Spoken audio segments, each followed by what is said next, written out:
खेल क्रिकेट। प्रस्तावना। क्रिकेट का प्रारंभ, खेल के सामान्य नियम, प्रिय होने का कारण, निष्कर्ष, बहुत सारे इसमें बताया जाएगा। दूसरा है प्रदूषण की समस्या, भूमिका के बारे में, प्रदूषण की क्या भूमिका है, विकट समस्या के रूप में, कारण, निवारण, उपसंहार। तीसरा है आदर्श विद्यार्थी। चौथा बाल श्रम, श्रम के कारण, दुष्परिणाम, समाधान। पांचवा है होली पे, उसकी क्या भूमिका है, अंतर कथा, महत्व, उपसंहार।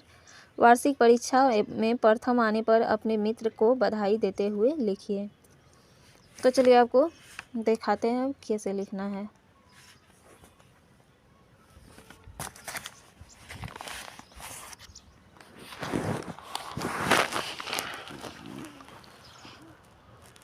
पहले इस पे स्टार्ट करते हैं। मेरा प्रिय खेल क्रिकेट। तो प्रस्तावना, खेल हमारे जीवन का अभिन्न हिस्सा है। ये हमें न केवल शारीरिक रूप से स्वस्थ रखते हैं बल्कि मानसिक रूप से भी प्रफुल्लित करते हैं। विभिन्न खेलों में से मेरा प्रिय खेल क्रिकेट है। यह खेल न केवल भारत में बल्कि पूरे विश्व में अपनी खास पहचान रखता है। बचपन से ही मुझे क्रिकेट देखने और खेलने में आनंद मिलता है। क्रिकेट का प्रारंभ कब हुआ था इसके बारे में जानते हैं। क्रिकेट का जन्म 16वीं शताब्दी में इंग्लैंड में हुआ था। धीरे धीरे यह खेल ब्रिटिश उपनिवेशों में फैल गया। भारत में क्रिकेट का आगमन ब्रिटिश राज के दौरान हुआ और आज यह यहाँ सबसे लोकप्रिय खेल है। भारत की राष्ट्रीय क्रिकेट टीम ने कई विश्व कप जीतकर इस खेल को और भी लोकप्रिय बनाया।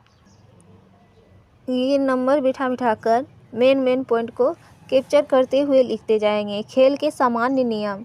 क्रिकेट एक ऐसा खेल है जो 11 खिलाड़ियों की 2 टीमों के बीच खेला जाता है। इसमें एक गेंदबाज, एक बल्लेबाज और फील्डर्स होते हैं। बल्लेबाज को रन बनाने होते हैं और गेंदबाज व फील्डर्स को बल्लेबाज को आउट करने का प्रयास करना होता है। खेल के 3 मुख्य प्रारूप हैं, टेस्ट मैच, एक दिवसीय मैच और T201। प्रत्येक प्रारूप का अपना अलग रोमांच है। चौथा में देखते प्रिय होने का कारण, यानी क्रिकेट प्रिय होने का कारण क्या है। क्रिकेट मुझे इसलिए प्रिय है क्योंकि यह खेल रोमांच, रणनीति और कौशल का अद्भुत मिश्रण है। बल्लेबाजी के दौरान छक्के और चौके लगाना, यह गेंदबाजी में विकेट चटकाना मुझे रोमांचित करता है। इसके अलावा जब भारतीय टीम जीतती है तो देश में जो उत्साह और जश्न का माहौल बनता है वह मुझे इस खेल के प्रति और अधिक आकर्षित करता है। मैं सचिन तेंदुलकर, MS धोनी और विराट कोहली जैसे महान खिलाड़ियों से प्रेरित हूँ। निष्कर्ष, क्रिकेट एक ऐसा खेल है जो लोगों को जोड़ता है और देश के लिए गर्व का कारण बनता है। यह खेल जमंगवा और चवज्जेउंडेवच सिखाता है।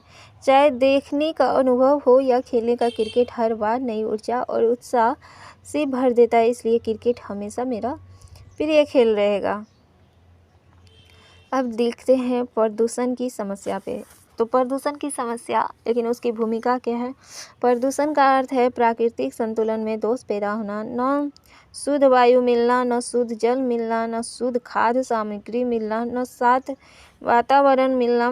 प्रदूषण कई प्रकार का होता है। प्रमुख प्रदूषण है वायु प्रदूषण, जल प्रदूषण और ध्वनि प्रदूषण। प्रदूषण के प्रकार, नंबर को, वायु प्रदूषण। नगरों में यह प्रदूषण अधिक फैला हुआ है। वहाँ 24 घंटे कल कारखानों का धुआं, मोटर वाहनों का काला धुआं इस तरह फैल गया है कि स्वच्छ वायु में सांस लेना दुर्लभ हो गया है। यह समस्या वहाँ अधिक होती है जहाँ सघन आबादी होते हैं और वृक्षों का अभाव होता है। अब जल प्रदूषण, कारखानों का दूषित जल नदी नालों में मिलकर भयंकर जल प्रदूषण पैदा करता है। बाढ़ के समय तो कारखानों का दूषित जल सभी नदी नालों में घुल मिल जाता है।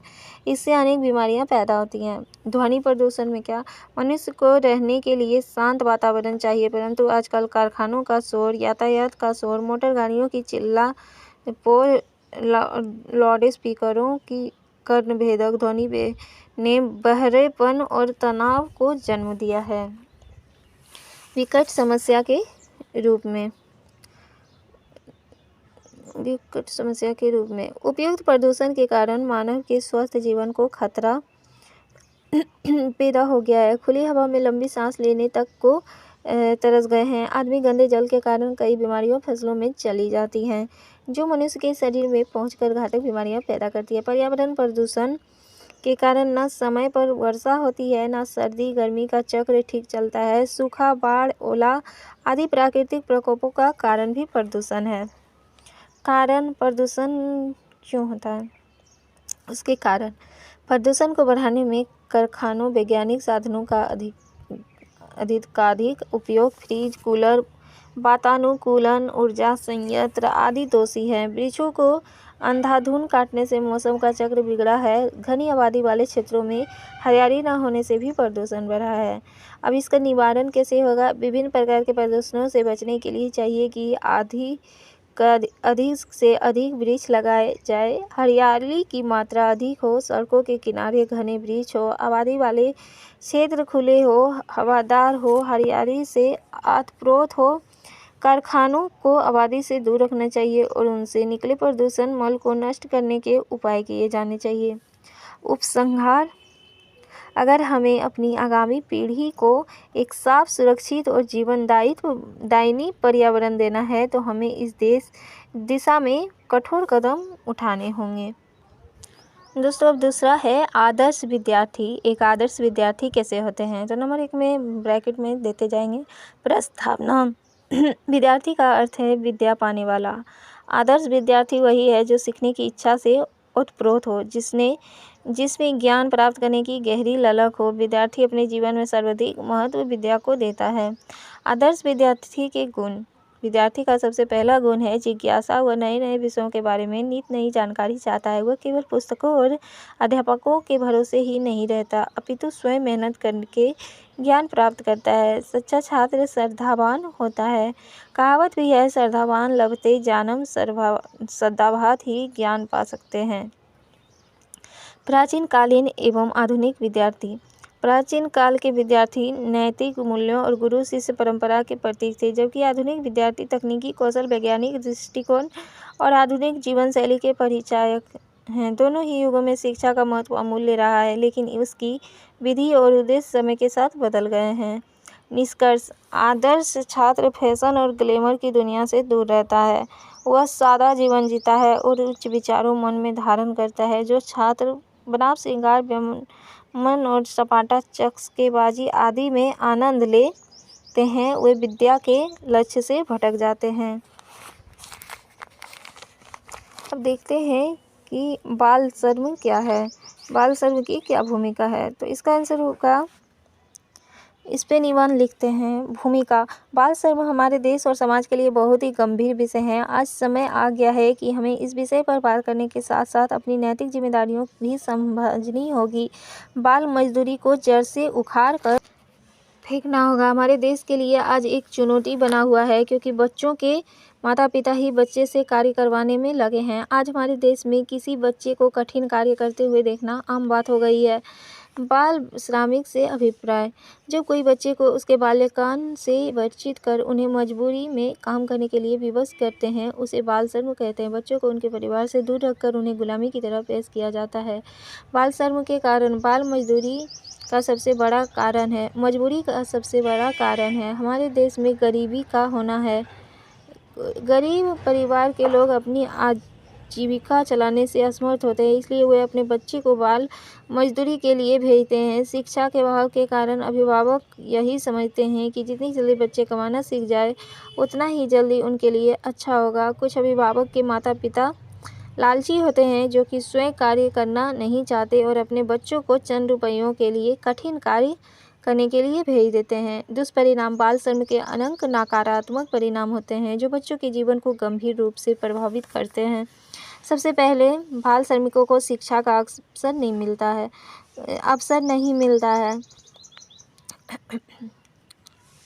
जिससे उनका भविष्य अंधकारमय हो जाता है। इसके अलावा कठिन और खतरनाक काम करने से बच्चों की शारीरिक और मानसिक सेहत पर बुरा असर पड़ता है। वे शारीरिक रूप से कमजोर हो जाते हैं और मानसिक तनाव का शिकार होते हैं। बाल श्रमिकों को कम मजदूरी दी जाती है, जिससे उनका आर्थिक शोषण होता है। इसके कारण वे समाज को मुख्य धारा से बाहर रह जाते हैं, जिससे सामाजिक असमानता बढ़ती है। साथ ही बच्चों को सुरक्षित कार्यस्थल पर काम करने का अवसर नहीं मिलता है, जिससे वे शारीरिक और मानसिक शोषण का शिकार हो सकते हैं। बाल श्रम परिवारों पर भी दबाव डालता है और बच्चों के व्यक्तिगत और सामाजिक विकास को रोकता है, जिससे उनका समग्र विकास बाधित होता है।